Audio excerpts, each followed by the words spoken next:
مسجد میں گھس کے دیکھ لو، مؤذن خطیب کی امام کا گلہ کر رہا ہے، اور امام خادم کا گلہ کر رہا ہے، مفتی مولوی کا گلہ کر رہا ہے، مولوی مفتی کا گلہ کر رہا ہے، خانقاہ والے آپس میں لڑے پڑے، مدرسے والے آپس میں لڑے پڑے، مسجدوں والے، او لوگوں ہم تو لوگوں کے مسئلے میرے عزیزوں سلجھانے آئے تھے، ہمارے اپنے مسئلے گڑبڑ ہوئے پڑے ہیں۔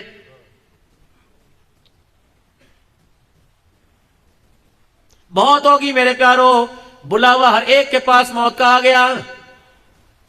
کسی اللہ والے نے اسرائیل سے کہا اللہ اکبر، کوئی موت کی نشانی بتا، آنے سے پہلے اطلاع الارم بتا۔ اس نے کہا جب سے بچہ پیدا ہوا اس وقت سے لے کر موت تک میں کتنے الارم بجاتا ہوں، ماں کی گود سے دور چھڑا، گڑیاں چلنے لگا، میں نے الارم بجا دیا، واپس نہیں آ سکتا، کھڑا ہوا میں نے الارم بجا دیا، گڑیاں نہیں چڑھ سکتا، جب چلنے لگا میں نے بتا دیا کھڑا نہیں ہو سکتا، جوان ہوا میں نے کہا بچپنا نہیں آ سکتا، جب بوڑھا ہوا میں نے کہا جوانی نہیں آ سکتی، جب کالے بال سفید ہوئے میں نے کہا ان پہ کالا پن نہیں آ سکتا، جب ہاتھ میں سوٹی آ گئی تو میں نے کہا اپنی طاقت پہ کھڑا نہیں ہو سکتا، جب بستر پہ لیٹ گیا تو میں نے کہا کھڑا نہیں ہو سکتا، تب جا کے اتنی نشانیوں کے بعد میں پی پی کر کے گاڑی تیرے دروازے پہ لے آیا، اور اس گاڑی کا نام اباسین نہیں، اس گاڑی کا نام میرے عزیزوں ملت نہیں، اس گاڑی کا نام شالیمار نہیں، اس گاڑی کا نام موت ہے۔ یہ وہ گاڑی ہے جس کی بکنگ وہی جائے گا۔ اب تمہاری ذمہ داری اپر کلاس میں کروا لو، اکانومی میں کروا لو، اب تمہاری زندگی میرے ذمہ داری، سفر بہت لمبا ہے، کھڑے ہو کے چلنا کرنا چاہتے ہو تمہاری مرضی، اگر میرے عزیزوں سلیپر میں اے سی روم میں کرنا چاہتے ہو تمہاری مرضی۔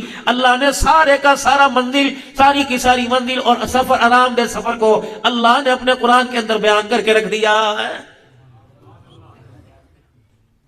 یہ اس جلسے کا مقصد۔ نعتیں بھی سنی، تلاوتیں بھی سنی، نکابت بھی سنی، بیانات بھی سنے۔ وزنی اور قیمتی شے کے لیے تھیلا بھی قیمتی ہوتا ہے۔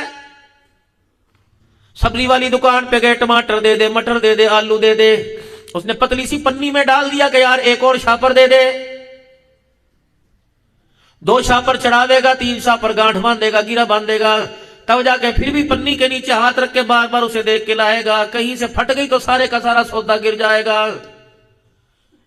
ایمان یاد سنی، اخلاق یاد سنی، کردار سنے، حضور کی سیرت سنی، حسین کا ذکر سنا، صدیق، عمر، عثمان، علی رضی اللہ عنہم اجمعین کے تذکرے سنے۔ تھیلا بھی تو وہ لے کے آؤ جس تھیلے کے اندر یہ ساری چیزیں اپنے گھر لے جا سکو، اپنی زندگی میں لے جا سکو، اپنے کاروبار میں، اپنے روزمرہ کی مصروفیات میں لے جا سکو۔ جس طرح بازار کا سودا سلف تھیلے میں آتا ہے، نبی والا کردار انسان کے دل کے اندر آتا ہے۔ جب تھیلے کے اندر زیادہ چیزیں پڑی ہوں، پھر تھیلے کے اندر زیادہ چیزیں ڈالیں گے، تھیلے کے پھٹنے کا خدشہ ہوتا ہے۔ ہر روزانہ کہیں نہ کہیں جلسے میں جاتے ہو، یوٹیوب کے اوپر سنتے ہو، موبائلوں پر سنتے ہو، لگتا ہے تھیلا بھرا پڑا ہے، یہ چیزیں اندر آنے کو چاہتی کوئی نہیں، آنا بھی چاہتی ہے لیکن اندر جگہ ہی کوئی نہیں۔ اس دل کے اندر دنیا کی محبت، اس دل کے اندر مال کی محبت، اس دل کے اندر اولاد کی محبت، اس دل کے اندر پیسے کی محبت، اس دل کے اندر اللہ کے غیر کی محبت، اس دل کے اندر حضور صلی اللہ علیہ وسلم کے مخالفوں کی محبت، اس دل کے اندر حب ما حب جا، رب اکبر کی قسم رحمت گرتی ہے، یہ دل قبول کرتا ہی کوئی نہیں۔ میرے اللہ میں سچ کہہ رہا ہوں کہ جھوٹ کہہ رہا ہوں؟ عبد الحنان ذرا قرآن پڑھ کے سنا دے، تو سچ کہہ رہا ہے۔ یوم لا ينفع مال ولا بنون الا من اتى الله بقلب سلیم۔ اللہ نہ اولاد کو دیکھتا ہے، مالک کائنات ماں نہ مال کو دیکھتا ہے، اللہ تو دل کے کجے کو دیکھتا ہے۔ اے میرا بندہ اسے میری محبت سے بھر کے لانا تو جام کوثر بھی پلوا دوں گا، اللہ اکبر، نبی کا ہاتھ پکڑوا کے جنت الفردوس میں بھی داخل کروا دوں گا۔ لے اتنی سی بات ہے، سمجھ نہیں آ رہی؟ اچھا بتاؤ مسئلے کو حل کرنے والا کون؟ نہیں ذرا کسی اور کوئی اور کر رہا ہے، تب مسئلے حل کرنے والا کون؟ رزق دینے والا کون؟ فصلوں میں برکت دینے والا کون؟ زمین پر میرے عزیزوں کھانے پینے کی چیزوں کے ریٹ ہلکے کرنے والا کون؟ مخلوق تک رزق پہنچانے والا کون؟ اولاد دینے والا کون؟ سکون دینے والا کون؟ خوشحالی دینے والا کون؟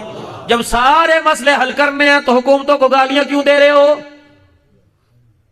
ان سے جا کے پوچھو جو میری گلی کے اندر وعدے کر کے گیا تھا تیرے بچوں کو نوکریاں دلواؤں گا، اس سے پوچھو اتنی بڑی اقتدار کی کرسی پر بیٹھ کر 1.25 لاکھ 1.5 لاکھ ووٹ لینے کے بعد تجھے رات کو نیند بھی آتی ہے کہ نہیں؟ جو رات کی نیند لینے کے لیے اللہ اکبر فارمیسی پہ کھڑا ہو، میڈیکل سٹور پہ کھڑا ہو، وہ تیری میری زندگی کے اندر سکون کیسے لے کے آئے گا؟ اقتدار کی کرسی پر آنے کے لیے میں یہاں کے امیدواروں کی بات نہیں کرتا، لیکن معاشرہ آپ کے میرے سامنے ریل چلا رہا ہے۔ اقتدار کی کرسی پر آنے کے لیے نہ بھائی چھوڑا، نہ بہن چھوڑی، نہ رشتہ داری چھوڑی، نہ ماں باپ چھوڑے، سب کو کراس کر دیا، سب کو داؤ پہ لگا دیا۔ جو اقتدار کی کرسی کے لیے اتنے کڑوے گھونٹ پی گیا، وہ میرے پیارو تجھے دکھوں میں میٹھے گھونٹ کہاں پلا سکتا ہے؟ یقین جانو اللہ کی اور بندے کی لڑائی کی وجہ یہ ہے، جو کام اللہ نے کرنے ہیں تم ان کاموں کی اللہ کے بندوں سے امید لگا کے بیٹھ گئے ہو۔ پیسہ پھینک، تماشا دیکھ، یہ اتنا کڑوا بول ہے کہ 7 سمندروں کے پانی کو کڑوا کر دیتا ہے۔ نہ تیرے پاس کمی، نہ میرے پاس پیسے کی کمی، نہ تیرے پاس کمی نہ میرے پاس، کس کے پاس زیادہ یا کم؟ جا، یہ میری لاڈلیاں، میری پیاری، میری بیٹیاں بیٹھی ہیں، پتہ نہیں کتنی ہیں، جو ترس گئی اپنے بچے کی چامیاں سننے کے لیے، جو ترس گئی کہ میری گود میں آنکھ کھلونا آ جائے۔ جا اس کو کہ چوڑیاں بیچ کے $1 پاؤنڈ اور لا مجھے بچہ لا کے دکھا۔ جا اندھے کو کہ میں تجھے 10 لاکھ روپیہ دوں، آنکھیں لا کے دکھا۔ جا میرے عزیز بیمار کو کہ میں مکان بیچ کے پیسہ دوں، مجھے شفا لا کے دکھا۔ جب سارے کام اللہ نے حل کرنے، فرمایا او میرا بندہ، اسلام آباد کی وزارت کے اندر اتنی طاقت نہیں جتنی مسلح کے اندر میں نے طاقت رکھی ہے۔ وہاں کی کرسی پر بیٹھ کر تو عمل چاہتا ہے، وہ میرے بندے، میں نے تجھے مسلح پر امن دینے کا وعدہ کر رکھا ہے۔